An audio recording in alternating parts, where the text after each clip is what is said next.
હવે કપટને તજવા માટે, ઘટમાં રહેલા ભગવાનને જોવા માટે, કે પ્રથમ જે ભગવાન સુધી આપણને, જે નિર્ગુણ તત્વ સુધી આપણને લઈ જનાર એ સદગુરુ છે, માર્ગદર્શક છે, એમાં આપણો પૂરો વિશ્વાસ જોશે. એમાં વિશ્વાસ જોશે, ભરોસો જોશે. ભરોસા વગરની ભક્તિ સિદ્ધ થાય ખરી નહીં. અને ભરોસો હોય ને ત્યાં ભગવાન છે, અને ભરોસો છે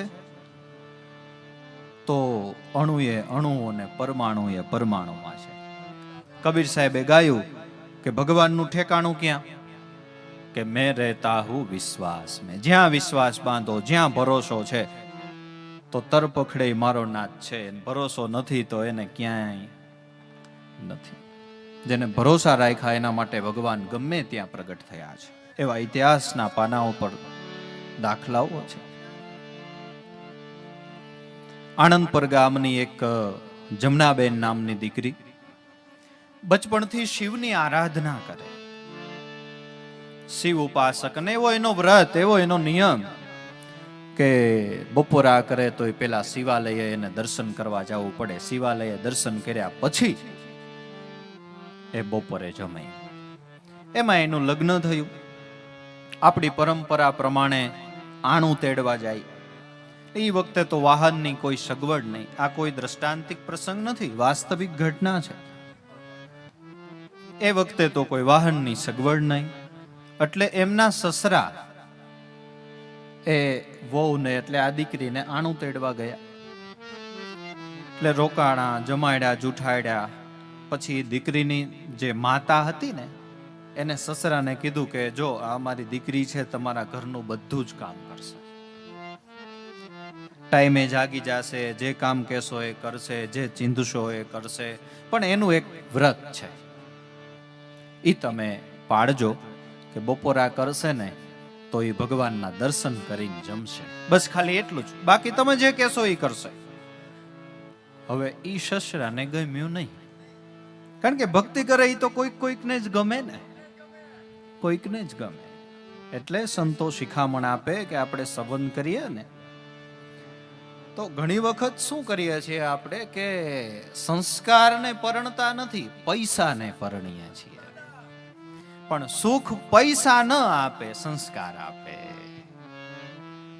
ધન ઓછું હોય ને પણ આપણા લલાટમાં લખ્યું હશે ને તો સમય આવે મળી રહેશે.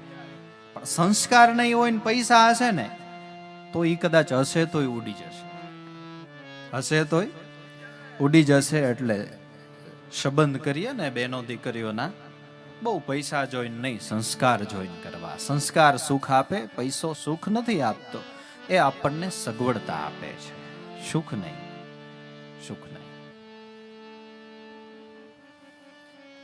સસરાને બહુ ગમ્યું નહીં કે આપણે હવારમાં વાહિંદા કરવા હોય ને ઘર કેટલાય કામકાજ હોય ને આ કરવું ને તે કરવું ને એમાં વળી કે શિવાલય દર્શન કરે ને પછી અમારી દીકરી જમે નવી, એ આપણે ક્યાં આમાં.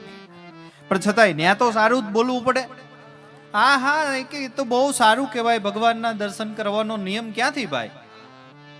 ના એ કરાવી દેશું, હાલો ને. રસ્તામાં લાંબો રસ્તો, એટલે એમના જે મમ્મી હતા માતુશ્રી, એમને ચીંધું કે તમે ચાલતા ચાલતા ફલાણે ગામ પહોંચશો ને ત્યાં બપોરનો સમય થઈ જાય, ત્યાં શિવાલય છે, ત્યાં ગાડું ઊભું રાખજો એટલે તરત અમારી દીકરી દર્શન કરી આવે, દર્શન કરીને તરત ભાતું જમી લેશે ને પછી તમે આગળ ચાલજો. સવારમાં ગાડું ચાલતું થયું. એના માતુશ્રીએ કીધું તું એ ગામે વયું ગયું ને શિવાલય વયું ગયું. તે ચાલતા ચાલતા ચાલતા એક રૂપારેલ નદી આવી. વડાળા અને સિસાંગ ગામની વચ્ચે નદીમાં પાણી ખડખડ કરતું ચાલ્યું જાય. બળદને બે ઘડી વિશ્રાંતિ મળે એવો છાંયડો, એટલે ભાભાએ ગાડું ન્યા ઊભું રાખ્યું. વહુને કે બેટા જમી લ્યો. વહુ કે સસરા નહીં જમાય, મારો નિયમ છે ભગવાનના દર્શન કરીને જમવું. અહીંયા ક્યાંય કોઈ ભગવાન છે, અહીંયા ક્યાંય કોઈ મંદિર છે? સસરો મનમાં આમ ઓઠવાય. પણ પછી તો એ બળદ છોડી અને આઘેરોક માર્ગે હાલ્યો ગયો. ત્યાં 2-3 પથ્થર મૂક્યા, એની ઉપર વગડાવ ફૂલ ચડાવ્યા. અને પછી વહુને કે બેટા, અહીં હું હમણાં આઘેરોક ગયો ને, ત્યાં ભગવાન શિવજી છે, એના દર્શન કરી લે, પૂજા કરી લે, પછી આપણે ભાતું ખાઈએ. વચલો રસ્તો કાઢ્યો. આ તો ભોળી ભલી દીકરી, અને એના જ ભગવાન હોય. ભગવાનનું નામ એક શું છે? ભોળાનાથ. તમે અત્યાર સુધી ક્યાંય સાંભળ્યું કાટનાથ?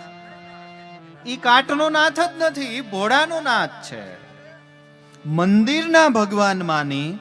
અને જમનાબેન નામની દીકરીએ બિલીપત્ર ચડાવ્યા, જળ ચડાવ્યું, પૂજા કરી, પછી ભાતું છોડીને જમ્યા. અને પછી દીકરીને ગાડામાં બેસાડીને સસરાએ ગાડું જવા દીધું. અને બરાબર દાઈજનો માર્યું ગાડું, જે ઓલી દીકરીએ પૂજા કરી હતી ને, ન્યાથી હાંક્યું. અને એનું વ્હીલ છે ને, ટાયર ગાડાનું, એની માથેથી હાંકીને કે આ તારો ભગવાન. અને ગાડું ચોટી ગયું. એમાંથી શિવલિંગ પ્રગટ થઈ, લોહીના ફુવારા છૂટવા માંડ્યા, અને 2 બળદ અને સસરા અંધ થયા. આને સસરાને પોતાની ભૂલ સમજાઈ ગઈ. પાઘડી ઉતારી, ગાડામાં પોતાની વહુને પગે લાગે, માવડી આ તારા ઠાકરને મનાયું, નતર હવે ગાડું આગળ નહીં હાલે. વહુએ ભગવાનને વિનંતી કરી કે મારા સસરાની ભૂલ થઈ ગઈ છે, તમે કરુણા નહીં કરો તો કોણ કરશે? પાછી સસરાને 2 બળદને દ્રષ્ટિ પ્રાપ્ત થઈ અને ગાડું આગળ ચાલ્યું. ત્યારથી એમને નિયમ લીધું કે આ જગ્યા ઉપર હવે મારે ભગવાનનું મંદિર બનાવવું. ભગવાનનું મંદિર બનાવવાનું કામ વડાળાના ભૂદેવોને આપ્યું. શિવલિંગ થોડુંક મોટું બને એવા હેતુથી ખોદકામ ચાલુ કર્યું. જેમ ખોદકામ થતું જાય ને, એમ શિવલિંગ નીચે જતું જાય. પછી કાંઈક ભગવાને કોઈકને સ્વપ્નમાં કે સંકેત કર્યો કે હવે ખોદતા નહીં.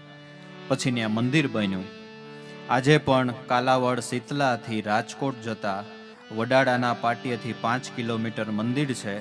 વડાળા અને સિસાંગ ગામની વચ્ચે પ્રગટેશ્વર મહાદેવ એવું નામ છે. અને ભગવાનની જે શિવલિંગ છે ને, એમાં ગાડાના ટાયરના નિશાન આજે છે. આજે છે. ભરોસાની ભક્તિને મુક્તિ મળે છે, સત અનુભવથી દયાનંદ ભણે છે. ભરોસો રાખો તો કણ કણમાં જગમે જગાન કોઈ, જ્યાં ઈશ્વર ન હોઈ બ્રહ્માનંદ સુન સોઈ, સત્ય વાક્ય હે મેરા. તજો કપટ સદા દિલ તણા, રાખો ગુરુ વિશ્વાસ, તો પ્રભુજી છે આપમાં.